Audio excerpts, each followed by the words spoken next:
You're listening to the First Fight podcast, home of the people and stories behind the fight.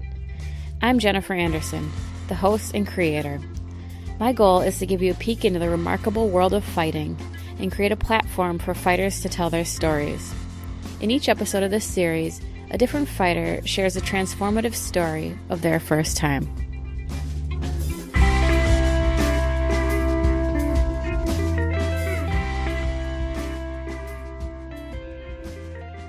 Welcome back. I know it's been a while, but today I have another amazing interview for my series with Joe Pyfer. Joe's recently coming off his bonus winning debut in the UFC, and his story really touched me. I heard him on the MMA Hour with Ariel Helwani, and I met Joe before. He's trained with my husband, but his interview and his openness about his past with his abuse in his family really touched me. So I really wanted to have him on here and hear more about his story. And we talk a little bit about that. We talk about his very short first fight, his struggle coming up, and how wrestling really saved him. So I hope you enjoyed it. I really enjoyed talking to Joe as well. And here it goes.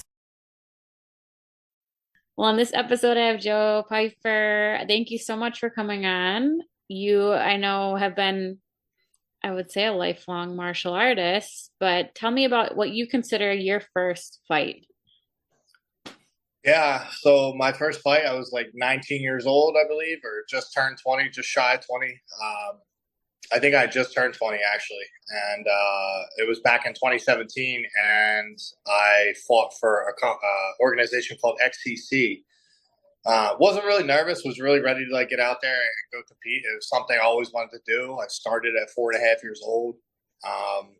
It was quite the experience. I sold, I think, 17 tickets, and I probably paid out of pocket for about 12 of those and went in the negative because people stiffed me on money. But nonetheless, we still showed up. We got the first fight in, and it went exactly as I thought it would. I went out there and I threw one kick, one right hand, and put the kid out, knocked him out cold. But it was quite the experience. You know, I had first crazy adrenaline rush. It's the first official fight filing underway. And I just kind of reassured myself that what I always thought I could take to the highest level, it was there. So not many people go out there and get a one-punch knockout. Obviously, I wasn't fighting a world beater, but to go out there and get a knockout for the first one definitely put me on the right trajectory as someone that I think will be known for some devastating knockouts in my career. Now, do you feel like that gave you an unrealistic expectation of what it was going to be like?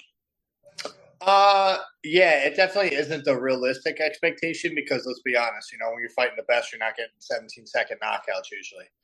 You're in knockdown, drag-out wars, and these guys train very hard, and you could be someone who is a knockout artist, but it's not going to come that easy the stiffer the competition gets. So I would say it was unrealistic just due to the simple fact that I wasn't training full-time. I had a full-time job, and for me to really think moving forward, because I kept the same routine. I trained 2-3 days a week while working a full-time job, working 60 hours a week.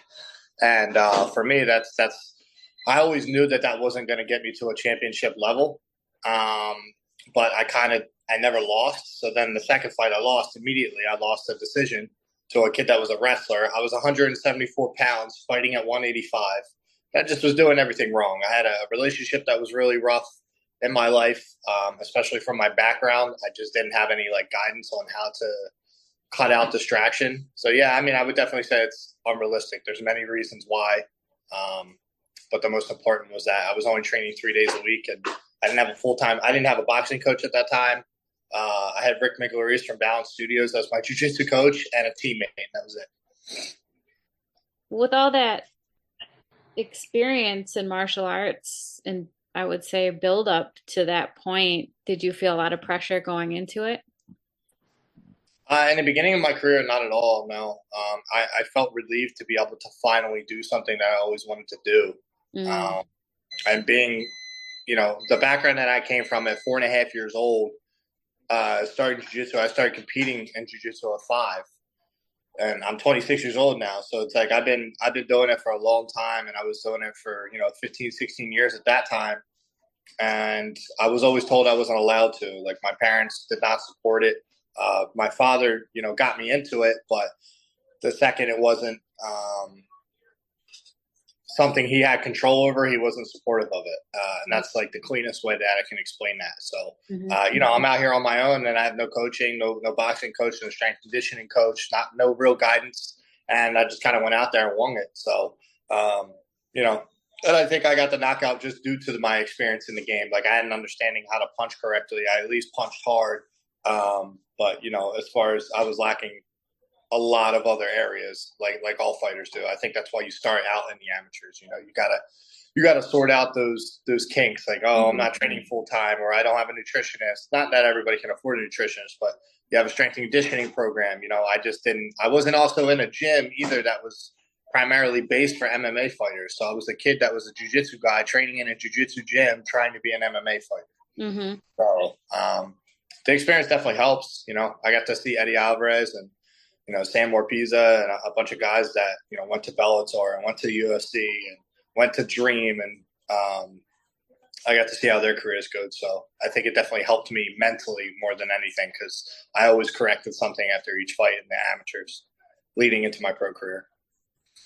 Now, people like you are kind of difficult because you already had so much experience competing before you finally made it out there. You were kind of just chomping at the bit. It probably wasn't such a shock to your system as some people.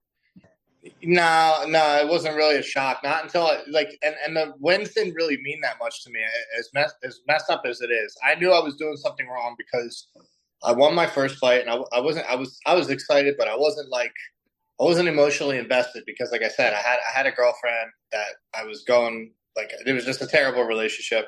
Like I think we've all had one of those in our lifetime that you have to learn from that you just absolutely shouldn't have been with that person. But I had a full time job. I had that going on, and then I was fighting, but I wasn't. My heart wasn't in it. Like I knew that I was working the job, and I was still getting paid. So it's like I didn't really feel like that overwhelming. Like I'm going to do this for a living until after my second fight, and I lost the decision to someone I rocked and could have finished, but just didn't train any wrestling, didn't do shit Mhm. honestly. So. And they're 2 minute rounds in the amateur, so I lost, and I wasn't even upset, and that's why I was like, something's fucking wrong because that's not how I am. Like I'm a sore Yeah. loser. I'm a respectful loser, but like I'm sore. Like to myself, I'm a sore loser. Like I can't accept it because it's like I just don't know what I did wrong. Like I worked so hard, but I didn't feel that feeling, so I knew I was doing something wrong there, and then I basically quit my job and borderline was homeless, got evicted, and moved in with my wrestling coach and told him that this is what I was going to do for a living if, he really was going to help me, make it.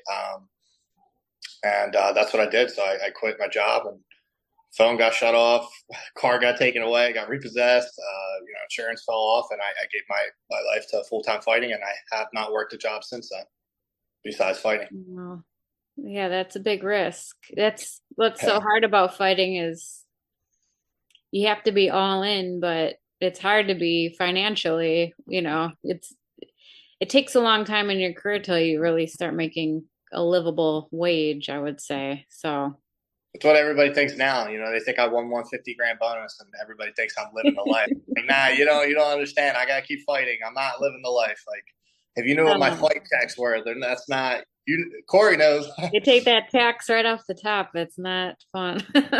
Yeah, that's not a lot of money.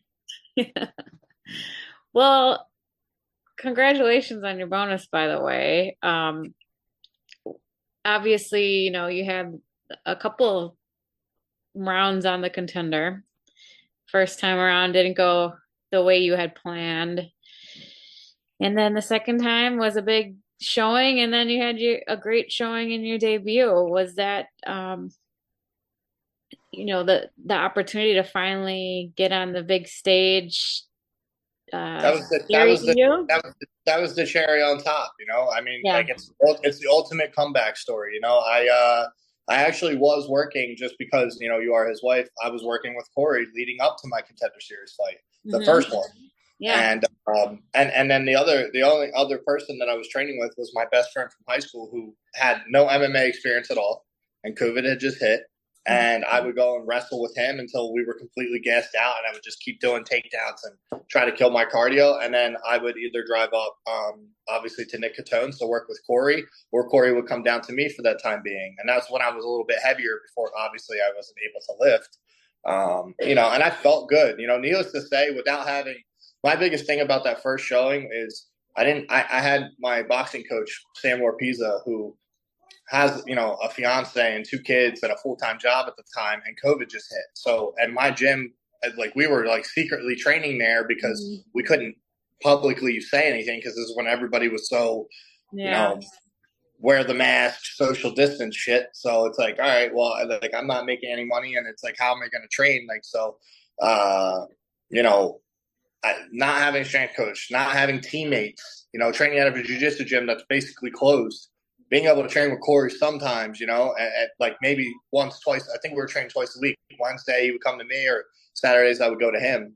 And yeah, I mean, like, and I still made it to that level. And this isn't even just that level. I did this for my beginning of my pro career that led me to the Contender Series. So I was the only one that was trying to do this for a living, out of my area, like where I was training in my gym. So I made it. Obviously, I broke my arm, and I remember feeling like a loser afterwards. Like, what the fuck did I just do with my life? After 18 years, I get there and it gets ripped away. I don't like go out and party. I don't drink. Like I especially when I'm fighting, like I just don't do it. I don't do drugs. I've never done drugs. I've always been like straight and narrow. I live like a fucking grandpa, and I still, like, it got taken from me, and I had no idea what I did wrong. And then coming back 2 surgeries later, joined Team Marquez, and now I train with Sean Brady and a bunch of other guys. Andre Petrowski and Miles Lee, and a lot of good prospects, obviously, that do this for a living. So I train also, like I got to train with like Brendan Allen and Randy Brown and Neil Magny, and they all come up. So it's cool. Now I'm in a spot where it's like, this is what I do for a living, and other people are chasing this with me. I have 5 people, including myself, that are in the UFC just on my team. And I'm not used to having that. I've never had that my whole career, my whole life of training. And then you come back, and 94% of people say you're going to get knocked the fuck out against some guy from California who's an LFA middleweight champion, and then I knock him out. And a pretty lackluster performance, in my own opinion. I think the nerves got to me in the first round, but yeah, I mean, and then I go out there and I When you that needed kid. to. What's that? But you made it happen when you needed to, so that's all that matters. Yeah, and I signed for that next fight in September. I signed for that literally the day after I fought Tuesday night. Wednesday, when I landed in the airport, is when I signed the contract for the September fight. And Yeah. then I obviously, remember, like, yeah, that was a quick turnaround. yeah. So after that first, accident on the Contender, I actually listened to your interview on Ariel Helwani. That's something that really struck a chord in me. It gave me chills really listening to your story. And I really appreciate you sharing that and being so open about it. But you had said how low you were after that first injury on Contender. What got you back up again? Um, yeah, I mean, I was depressed. I was suicidal. I thought I'd wasted 3/4 of my life doing something I wasn't going to get. And I was being told that I wasn't ever going to fight again because of this. And then when I had to go and get a second surgery, it knocked me back down. So imagine doing all the rehabilitation to get back, and physical therapy and money, gas of not working a job. I can't do anything, and I'm going every day trying to get better, and then you get knocked back down. You have to start back at square one after 6 months of going through excruciating pain just to have the same problem. So I would say it was like putting myself around people that believed that I still could do it. And that was a select few people. But one being my best friend, the other being my wrestling coach from high school that I lived with. And, then even I would even say I would even go as far as to say, John Marquez and Sean Brady. Um, I just felt revitalized being able to go in there. I was still Yeah. hurt and I wasn't able to train, but I went to the gym and my teammate Andre Petrosky had joined that gym. And I remember telling him, like, dude, if you want to, like, I'm gonna switch gyms. I gotta switch gyms. Like, I gotta switch Yeah. gyms. I just don't have any teammates, And I never burned a bridge with balance. Like, I still go see them guys. I love them. It Yeah. was just if I want to do this for a living, they all understood that I had to go Yeah. somewhere. I was even considering moving. But yeah, I would say what got me out of it was just realizing that it all happens for a reason, and talking to the right people. Oh, and Sam Morpizza especially, I would just talk to people like, hey, man, like I still want to do this. I don't have a plan B. I don't know what else I would do. I don't have a college education. I don't have a desire to do anything else. Yeah. At least fighting, I will get up. I know that fighting's meant for me because I will get up at any time of the day to get better at it. Hmm. I don't care if it's 1, 2 a.m. I don't care if it's 5 a.m. I don't care if it's 4 p.m., 10 p.m. I will get up at any time in the day to go do this. If you tell me to go stock fucking shelves somewhere, I'm gonna get fired in the first week because I won't be on time. I don't want to do it.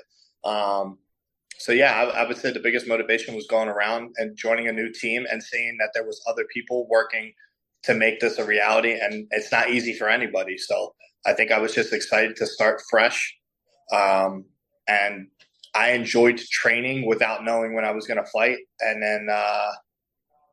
Yeah, I mean, I was still depressed leading up to the comeback fight too, and but I was working really hard side by side, training with Sean every day, Sean Brady, Yeah. and if anybody has gone with him, they understand how strong he is, how hardworking he Yeah. is, and I never worked that hard in my life, and I think that is something alone that motivated me because I was like, holy shit, how good can I be with how hard I'm working right now? Which Yeah. I've never felt. I've never worked like this. I never had this kind of workload before. Yeah. So yeah, I mean, it's a culmination of everything, but yeah, I mean, surround yourself with like-minded people that Yes. want to do this for a living. That makes that is just so true. I mean, that's a hotbed right now there too. That's a good opportunity to be able to train there and have guys your size and all Yeah, that. And you guys all lift each other up, especially having other people in the UFC that not only can give you that level of training, but everything outside of it too. I'm sure you picked up a lot from them. And I know you, I mean, we met you through Eddie. How did you yeah. meet Eddie? So I've known Eddie since he was 19 years old, and I was Uh, 5 years old. I may have even been 4 years old, but I knew Eddie when he was 19, and he was a kid that was getting in street fights. And he came into the gym. Technically, he came into the gym after me, right? And but he came into the gym and he said he just wanted to try fighting and see how it turned out. And he went out there, and I believe it was King of the Cage. I might be wrong on that, or Ring of Combat or something. It may have been King of the Cage. Um, and he got a knockout immediately. And then my dad was also training there. So this guy, Steve Haig, obviously Eddie, my dad, and a couple other guys, they were training at a school called Body Arts, and that's where everybody met. So that's how I met him. And he was just always like, he always used to play with me as a kid, like wrestle with me and throw me up on yeah, his shoulders, and it was always so excited to see me. And I don't know, like from what I remember, I always like he was my favorite guy in the gym. So Eddie's a great guy and a yeah, great, interesting person and a great resource for, fighters too. He's got it figured out. So, yeah, he actually just came and saw my most recent grappling match. oh, He came, really? yeah, yeah, That was cool too. I know, yeah. Corey watched it. I was with the kids, but it's What kind did of he cool. say? That I look like crap? No, no, it was great. He wants to do one. He said it looks like fun. So Yeah, he should. He should. It's we'll fun. It is see. fun. There's no pressure. Like I wasn't nervous. It was fun. I enjoyed it. I had a good sport in Eric Anders, so it was fun. But I was pissed I didn't get to finish. Oh, whatever. So like I said, I listened to your interview with Ariel, and I know you've detailed your relationship with your father, and I, you're still in contact, but not No, really, like no. not at all. So, well, yeah, I mean, we're still in contact. So he'll text my phone and I won't respond. Yeah, And if I do respond, it's every once in a blue moon. But yeah, I mean, it's not, it's completely baited. It's all set up. It's nothing of like there's no genuine emotion behind it, you Yeah. know. So he'll reach out and he'll send like he sends like random shit to me. Like the other day, he sends me like him at his grandfather's grave or something, and I never met this person. Yeah. I've never met 95% of so-called family. Yeah. Um, and he'll send me pictures of that, or he'll send me a picture of him and a dog, and he wants to pose this life to me like he's so happy and found peace and all this shit. But then he's going on. I had a documentary that was out, and there was a kid that I lived with, right? And he goes out there and he starts saying all kinds of crazy things about me being a piece of shit kid and a bad kid, and I deserve this and that, and I was a racist as a kid, and blah blah blah blah blah blah blah. And it's like Yeah. he will say anything and everything at this point because of the spotlight that I'm getting, because of the Yeah. attention I'm getting. It's an ongoing war, but then he'll go and he'll text me and pretend like he cares, or he'll send something like kids that resent their parents, and mind you, because I don't know what this gets seen on, and I'm not really like secretive about what happened, because this Yeah. person's not in my life and doesn't mean shit to me anymore, because um, they have never put their foot forward in not just my life, but I have 4 sisters, Yeah. and we all equally got abused, physically, especially by him. I obviously got the worst because of me being a boy, but yeah, I mean, he really is just not a decent human being. I love the guy because he got me into jujitsu, and I would not be what I am without Yeah. him. And that's what was so beautiful about the Contender Series the second time. It was like I almost wanted to thank him, like, yo, thank you for giving me these hardships and this Mm. mental struggle Yeah. and all these things. Like, I am grateful for it because I know that I'm different than other people. I know Yeah. that I have work ethic that is very hard to beat. I have a mentality even more so, not even the work ethic, but the mentality. Like, I'm a very hard person to beat, mentally, especially after going through being sad and depressed. Like, I know what is value in my life after going through these events. Yeah. But yeah, he'll text me. I'll let him text me. But my mom's on block. My sisters are on block. They reached out recently because of money, telling me I owe them money, and it's just like I don't understand where these people come from. But I have nothing to gain by having people like that in my life. Yeah. So yeah, I it's mean, it's a bittersweet.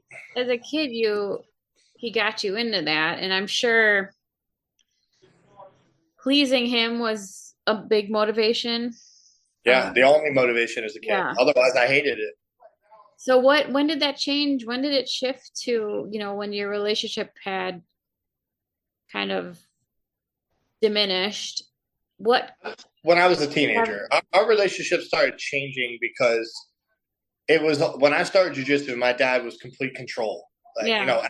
and this is what this is what I don't think he understands, and some people won't understand. Like, because it's the way it's articulated. Yeah. He got me into jujitsu, and I think he cared, and I think he loved me as a kid, right?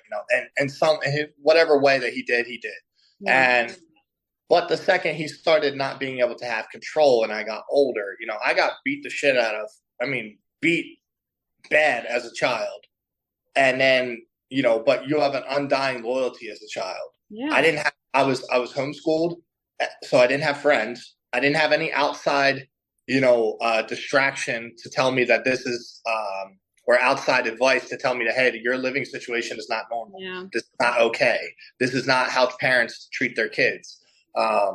Unfortunately, it is. It's actually a very common thing. But once I hit my freshman year of high school and I went to public school, I started realizing that things weren't normal. Like, dads were nice to the kids, or not. I don't even want to say affectionate, but they were nice. Like, there was no positive reinforcement from him whatsoever.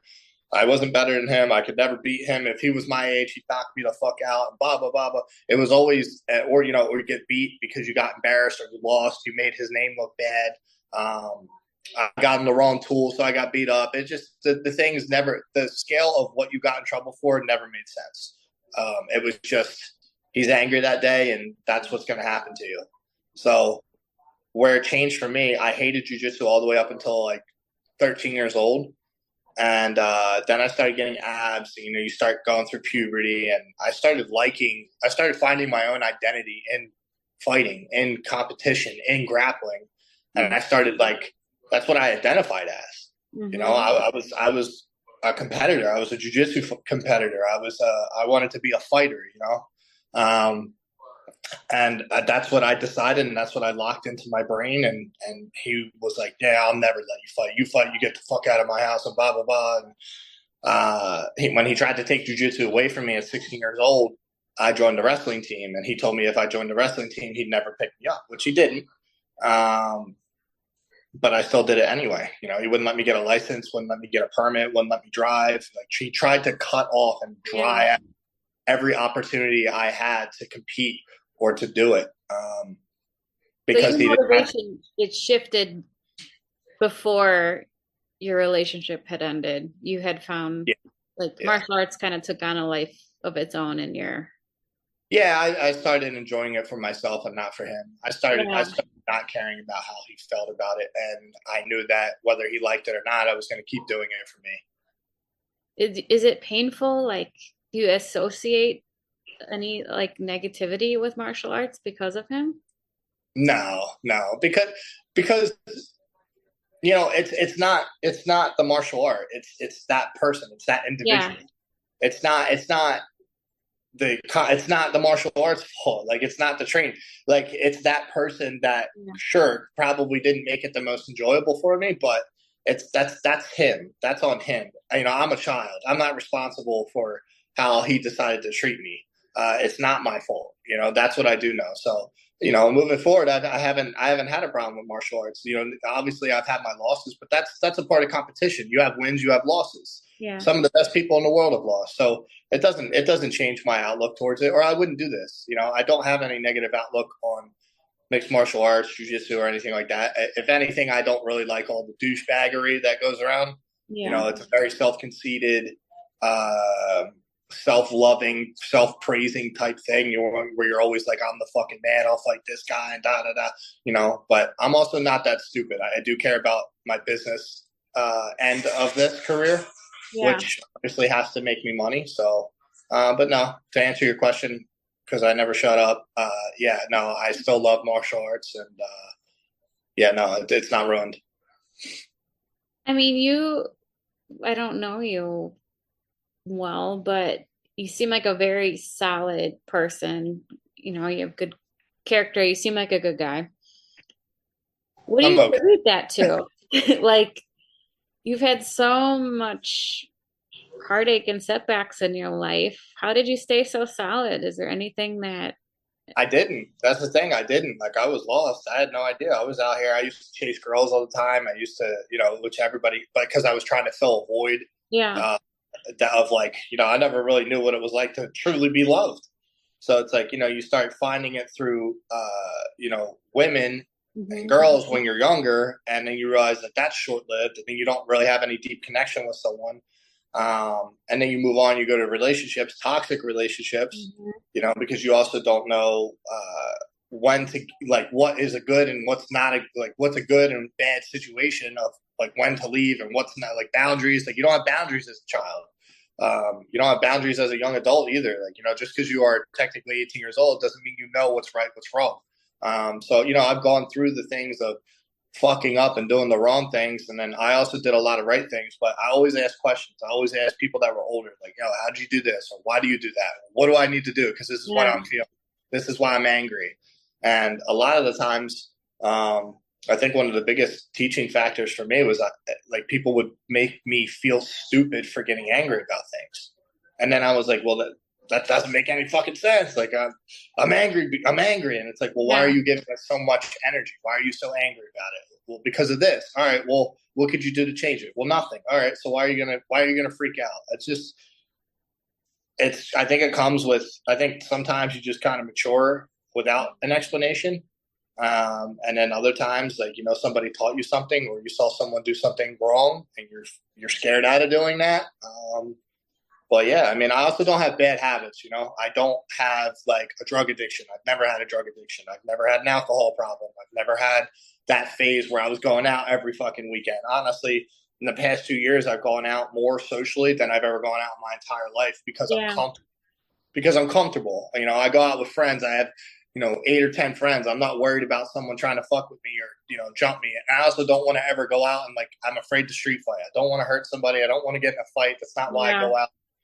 So yeah, I mean, I think it's just, I also always knew what I wanted. I always wanted to do this. I never said one championship or Bellator or anything. I always Yeah. said UFC. This is what my vision was. And I never want to stray from it, no matter what happened in my life, no matter how broke I was, no matter how hurt I was. As long as I had breath to live, this is what I was going to do. I didn't have a plan B. I literally had no plan B.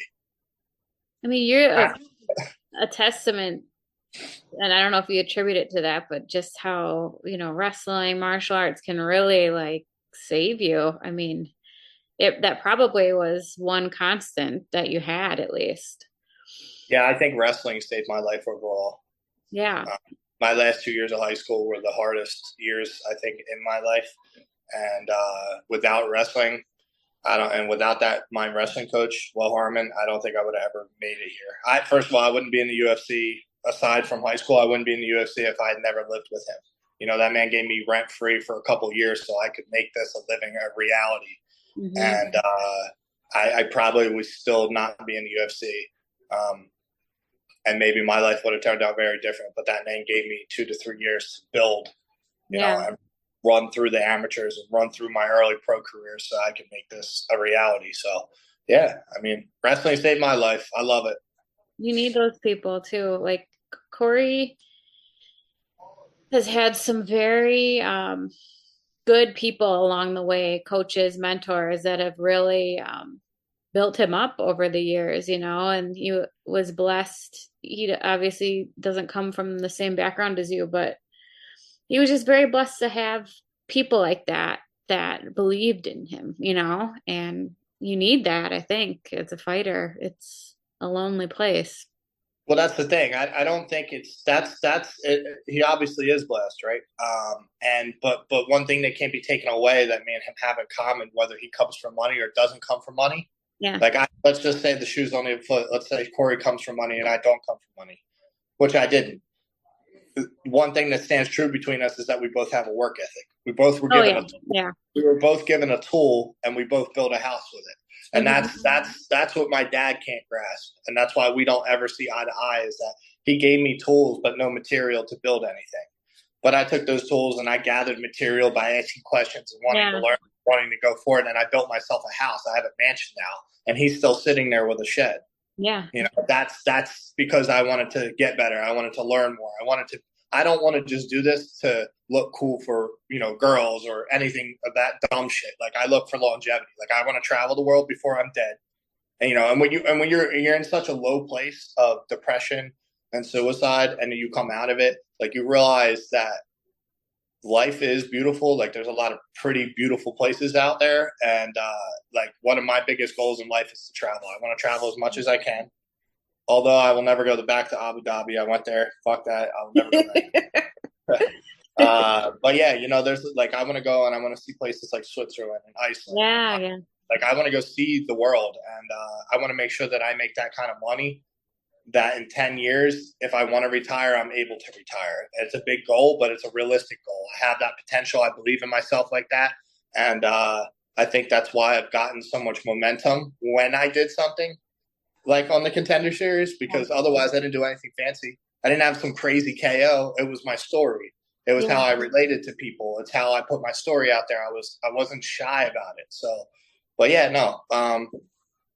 You can come from a poor background or you can come from a rich background, but as long as you have what's called work ethic Hmm. and morals, I don't see why you can't make it. And I think Corey and myself are a testament to that.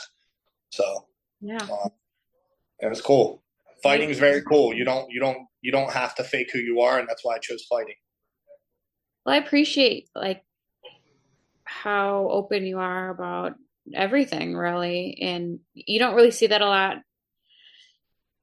in this business, but or men in general, especially like in the public eye. That goes a long way. I'm sure you're inspiring a lot of people. I mean, Yeah.